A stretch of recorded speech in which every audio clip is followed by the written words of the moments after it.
The stage, please. Is that possible?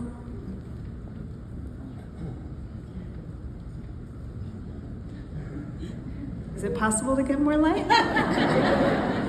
Up here? Okay.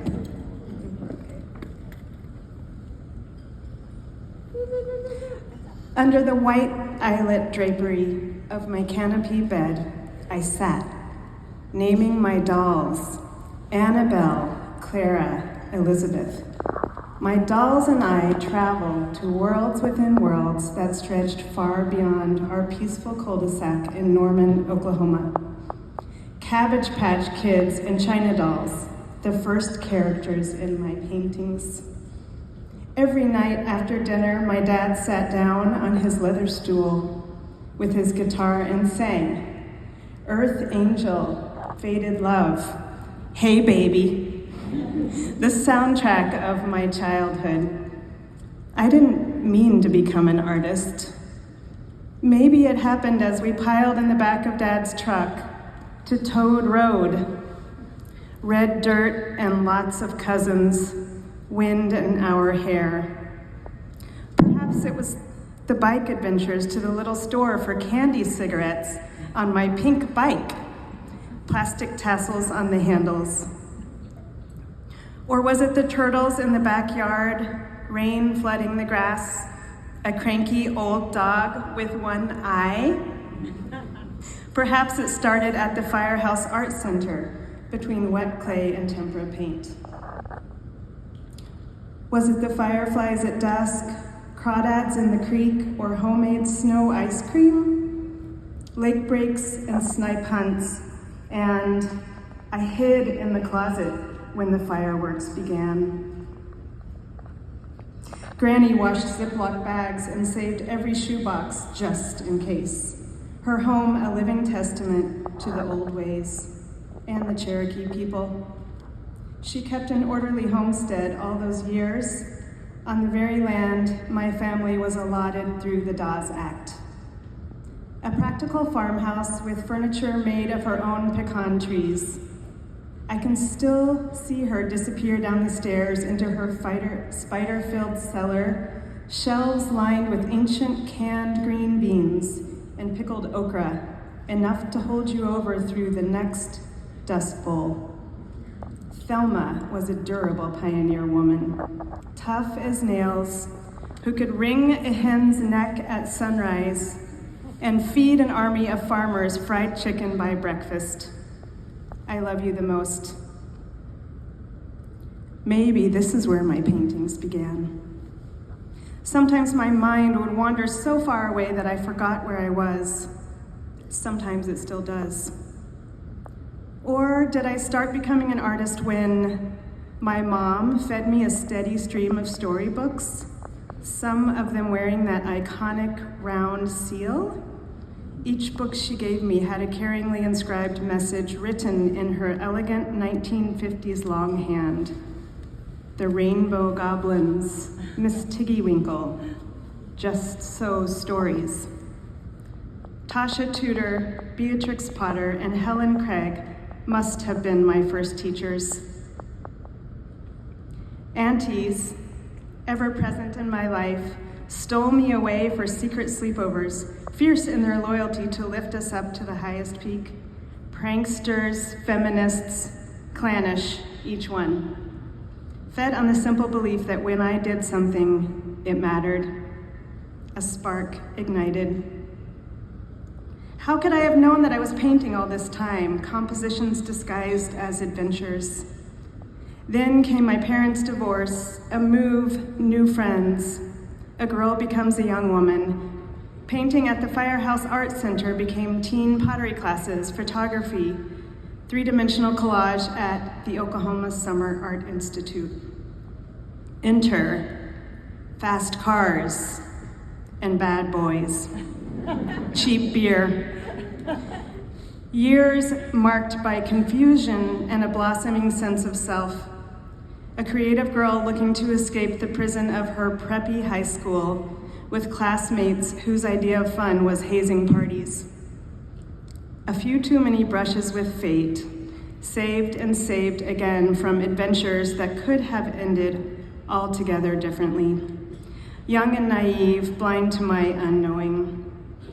A creative spark turned into a burning flame, sometimes so hot that I burned myself.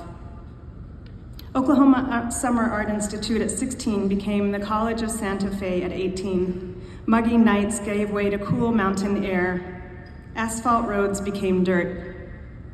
Alfred Stieglitz, Dorothea Lange, Ansel Adams.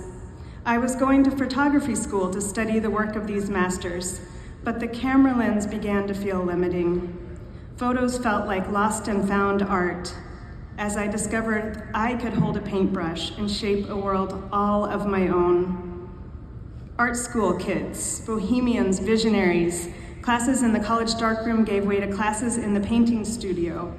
I also found that dance could be a healing balm. Never had I felt so alive. Something was emerging. Was that when it happened?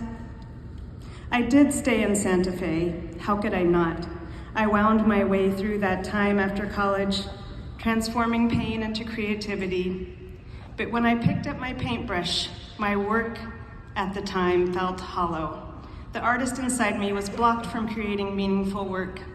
I couldn't bridge the gap between the paintings in my head and the paintings on my canvas.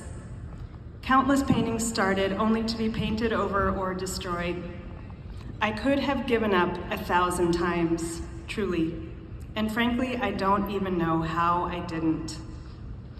Those early days in New Mexico, how they transformed me, brush, paintbrush in hand, pinon smoke in the air, songs and prayers, and sage bundles became smudge sticks, a fierce beauty in the high desert, 1,000 stars overhead, the dirt.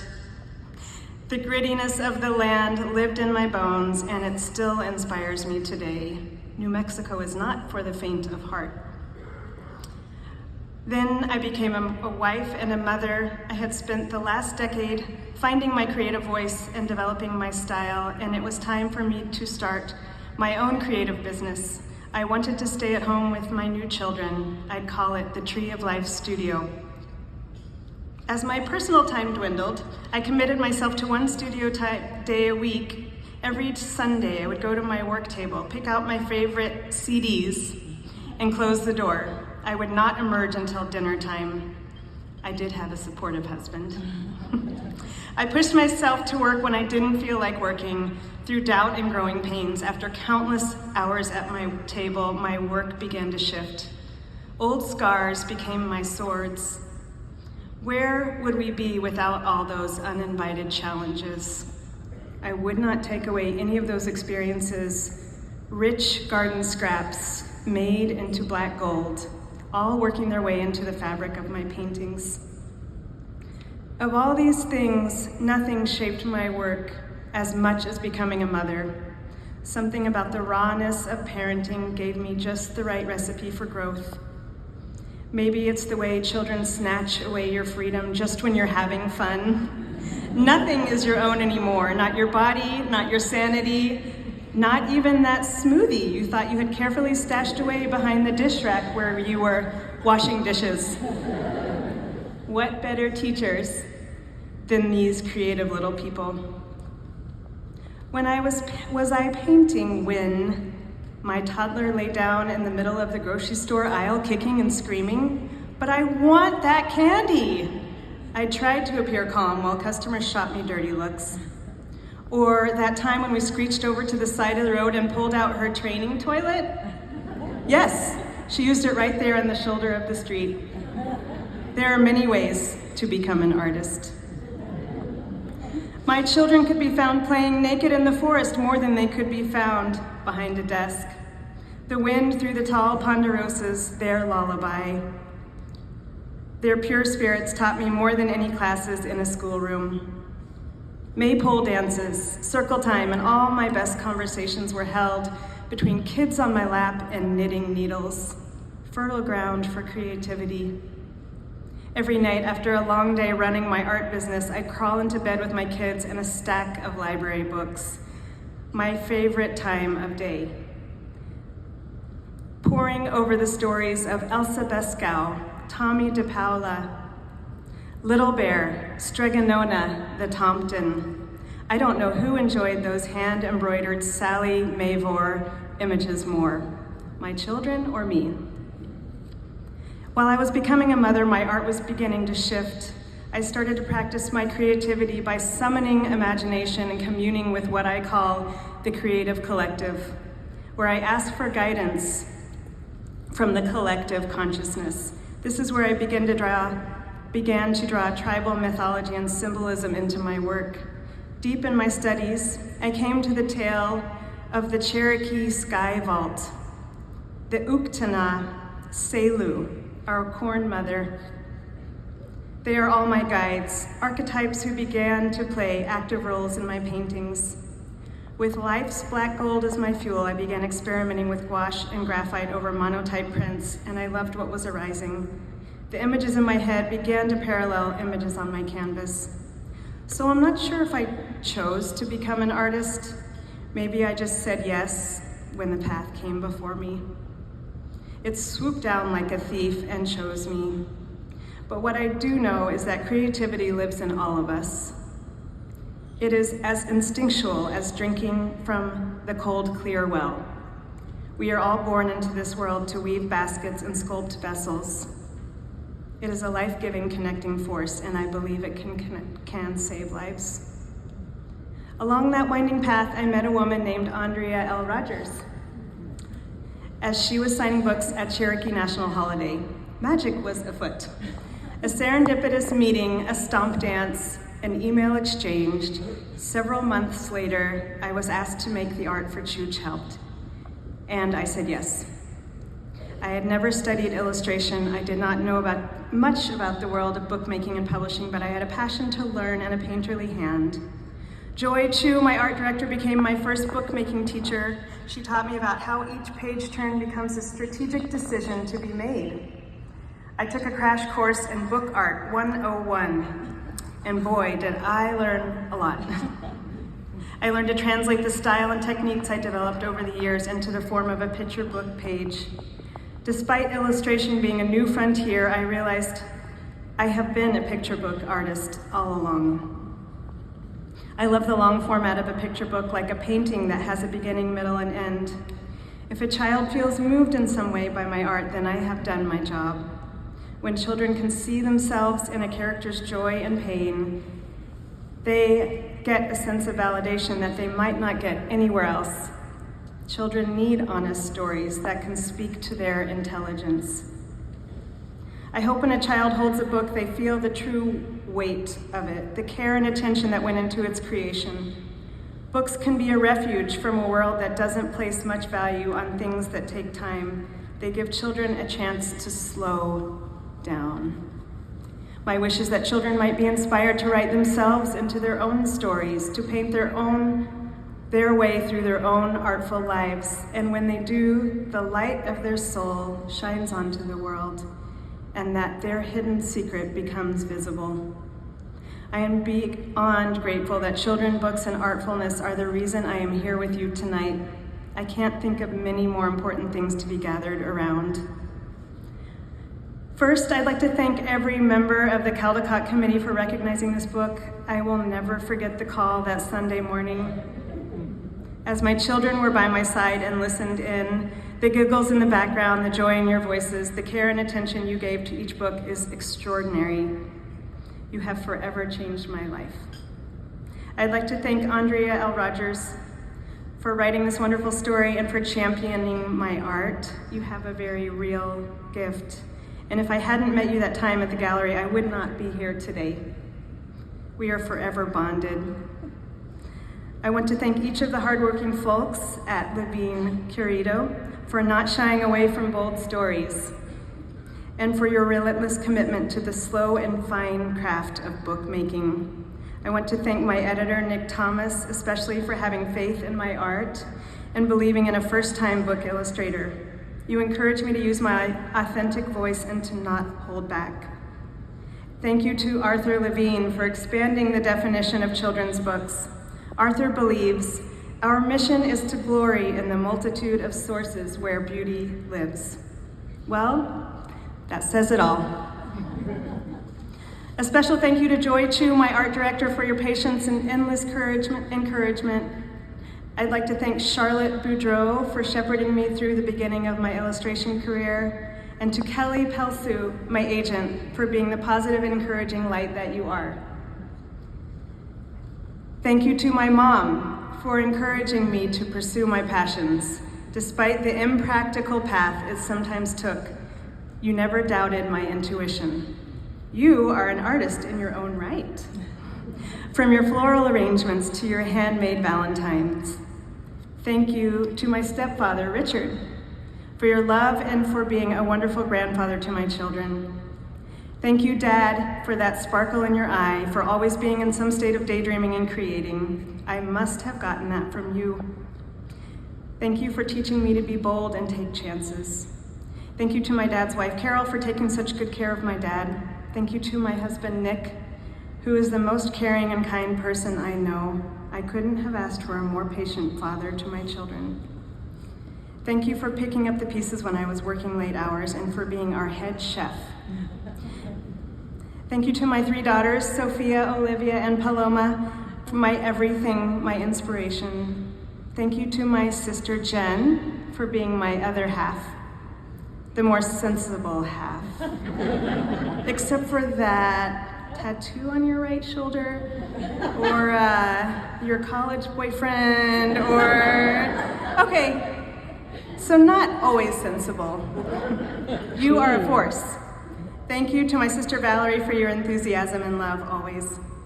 Thank you to my other 5 moms, my aunts, the Cha-Chas, Debbie, Terry, Lynn, Billy, and Julie, who are the most outrageously fun people I know, my personal cheerleaders and my heroes. If every girl could have such a strong foundation of women leading them, the world would be a different place.